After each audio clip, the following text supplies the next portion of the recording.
Salut, c'est Brieux, j'espère que tu vas bien. Aujourd'hui, on va faire une analyse de trade professionnelle. Je vais t'expliquer en détail le contexte avant les prises de position, mes signaux d'entrée, ma gestion de trade et la sortie de position. Je vais te montrer toutes les analyses et les outils qui m'ont permis de gagner 6,39% sur 4 trades euro-dollar durant tout le mois d'octobre. Et tu vas voir que c'était des setups extrêmement intéressants d'un point de vue pédagogique. Tu vas vraiment apprendre beaucoup de choses dans cette vidéo. Donc abonne-toi pour suivre les prochaines. Je suis trader indépendant, je fais des vidéos sur le trading, la finance, l'analyse fondamentale, mes stratégies, les outils que j'utilise. Alors pour commencer cette analyse de trade, au niveau de l'horizon temporel, j'ai pris ces 4 trades euro-dollar du 1er octobre au 25 octobre. Et je vais t'expliquer le contexte du marché avant de rentrer en position pour que tu puisses réellement te plonger dans mon esprit, comprendre mon raisonnement au moment de prendre le trade. Donc en septembre, on était dans un contexte de relativement mauvaises données économiques aux États-Unis. On entendait parler de récession, on venait de vivre une chute du S&P 500 de 5%. Il n'y avait pas une confiance énorme dans les marchés et on s'attendait à voir une réaction de la Fed, de la Banque centrale américaine, avec une baisse de taux agressive. Et effectivement, le 19 septembre, la Fed a baissé de 50 points de base ses taux d'intérêt directeurs, ce qui est beaucoup. Généralement, quand on baisse rapidement les taux, c'est pour stimuler l'économie qui va mal. Donc là,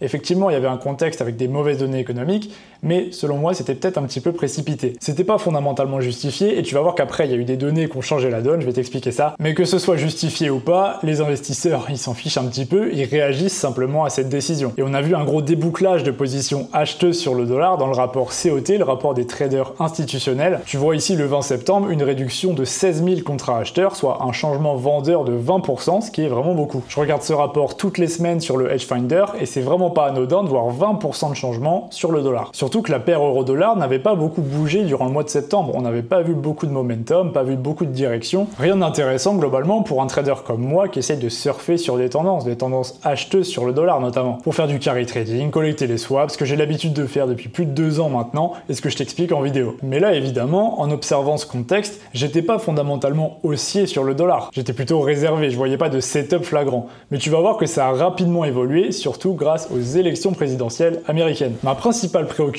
fin septembre, c'était d'anticiper les élections aux États-Unis qui arrivaient un mois plus tard. Comme tu sais, en trading, il faut toujours anticiper un peu les événements qui vont arriver parce que les marchés ont tendance eux aussi à anticiper ces informations, à pricer les informations. Donc je cherchais à comprendre si le marché allait pricer la victoire de Donald Trump ou de Kamala Harris pour savoir comment me positionner durant le mois d'octobre. Pour ça, je me suis basé sur 2 choses. Premièrement, je me suis demandé qui allait gagner selon moi. J'ai fait ma propre analyse et je vais pas revenir dessus parce que je l'ai fait en détail en vidéo, tu peux la regarder juste là. Mais moi, j'étais convaincu que c'est Trump qui allait remporter les élections américaines. Et deuxièmement, j'ai regardé les analyses des autres personnes, les journalistes, les analystes, les médias, etc. Et je voyais plutôt l'inverse. C'était plutôt Kamala Harris qui était pressentie à une victoire. Donc je suis allé faire un tour sur le marché des paris. C'est un marché où tu peux réellement parier de l'argent sur le résultat des élections. Et tu vois ici, le 28 septembre, que c'est Harris qui avait légèrement l'avantage. Ça allait plutôt dans le sens des analystes, donc moi j'étais pas d'accord, je pensais que Trump allait gagner, mais moi je suis insignifiant, j'ai pas des milliards de dollars qui vont faire bouger le marché. Donc à ce stade-là, juste je regarde et j'attends quoi. Donc j'étais pas hyper convaincu, j'avais pas un biais hyper haussier sur le dollar encore à ce moment-là. Je dis pas encore parce que le 1er octobre, il s'est passé quelque chose qui allait commencer à me faire changer d'avis. J'ai un algo momentum qui a pris un trade short sur euro-dollar. Donc j'ai reçu l'alerte, je suis allé voir, et effectivement j'ai vu qu'il y avait eu un petit mouvement de prix sur euro-dollar. Je te mets le prix en haut et un indice de force de devise en bas, et tu vois qu'en septembre, le dollar était plus faible que l'euro, alors que début octobre, dès le 1er, c'est l'inverse. C'est le dollar qui a commencé à prendre un peu de momentum. Donc je suis rentré en position, mais jusque-là, et c'est très important de le rappeler, à ce moment précis, j'avais pas la suite du graphique, moi. Ce que tu vois sur TradingView, moi je le voyais pas. Donc j'étais encore incertain à ce moment-là, j'en savais rien. C'était encore un tout petit mouvement, et le 2 octobre et le 3 octobre, j'étais légèrement en profit, mais c'était pas encore un mouvement suffisant pour que je me dise « Ok, là, il y a une vraie tendance ». Il faut se rappeler que quand tu prends un trade, évidemment, tu vois pas le futur. On a tendance à l'oublier un peu, tu vois. Quand on fait des analyses de trade, on se dit « Ah oui, il y avait ça, il y avait ci ». Mais sur le moment, tu sais pas. Il faut que tu attendes une confirmation, quelque chose qui va vraiment te dire « Ok, là, c'est pas juste une fluctuation aléatoire, c'est pas juste du bruit sur le marché, parce que à très court terme, sur un jour, il y a quasiment que ça, du bruit. » Bref, donc cet événement, cette confirmation est effectivement arrivé le 4 octobre. C'était un vendredi, et le premier vendredi du mois, qu'est-ce qu'il y a? Il y a le NFP, les données sur l'emploi aux États-Unis. Et ce NFP est sorti à 254 000 nouveaux emplois créés, 100 000 de plus que ce qui était attendu, donc il y a eu un gros gros mouvements sur les paires dollars. Et là je me suis dit, il y a un truc qui cloche, il y a un truc qui va pas. Parce que si tu as bien suivi le début de la vidéo, la Fed avait coupé ses taux d'intérêt de 50 points de base lors de la dernière réunion en réaction à des mauvaises données, notamment sur l'emploi. Et le prochain NFP, les prochaines données sur l'emploi, ont dépassé les attentes. Donc c'est étrange et justement ça pose la question d'une potentielle surréaction de la Fed par rapport à ces mauvaises données. Donc cette paire euro-dollar commence à vraiment m'intéresser pour une vente. Donc qu'est-ce que je fais? Je vais tout simplement appliquer ma stratégie. Je vais aller voir sur le Hedge Finder que le positionnement retail est en train de monter petit à petit. Les traders perdants, les traders particuliers sont en train d'acheter la paire. Comme tu le sais, 90% d'entre eux sont pas rentables, donc s'ils achètent euro-dollar, moi je veux vendre euro-dollar. Et je vais regarder le score fondamental du Hedge Finder et il est passé de positif à négatif. Je vois un changement de tendance et là j'ai de plus en plus de confirmations pour passer vraiment vendeur sur euro-dollar et renforcer ma position. La seule chose qui me manquait, c'était le pricing des élections.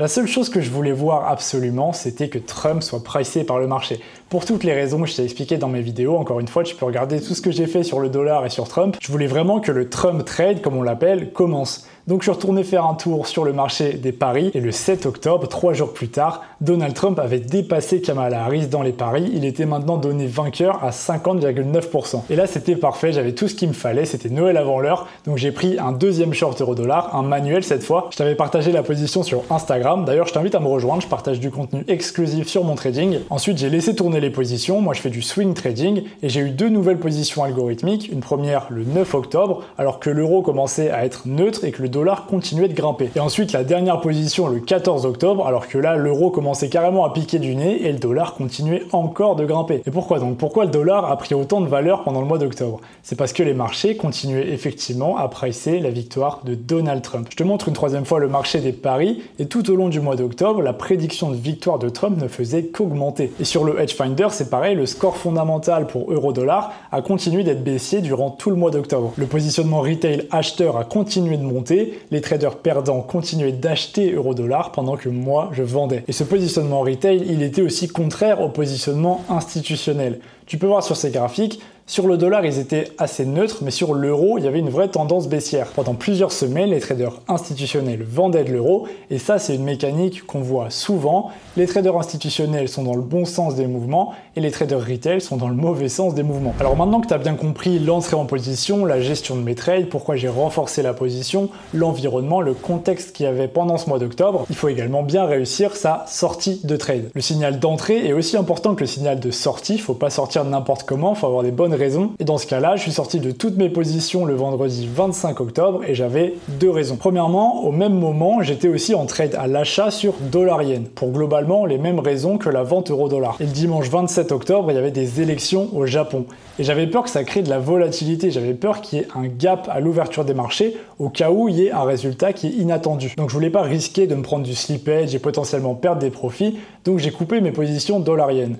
Et je me suis dit, je suis dans les deux trades pour les mêmes raisons. Donc si je coupe dollar-yen, je coupe euro-dollar. Parce que la deuxième raison, c'est que j'avais toujours en tête les élections présidentielles américaines. Je savais qu'elles allaient être extrêmement volatiles à l'approche, durant et après. Et j'ai pris la décision de ne pas trader ces élections.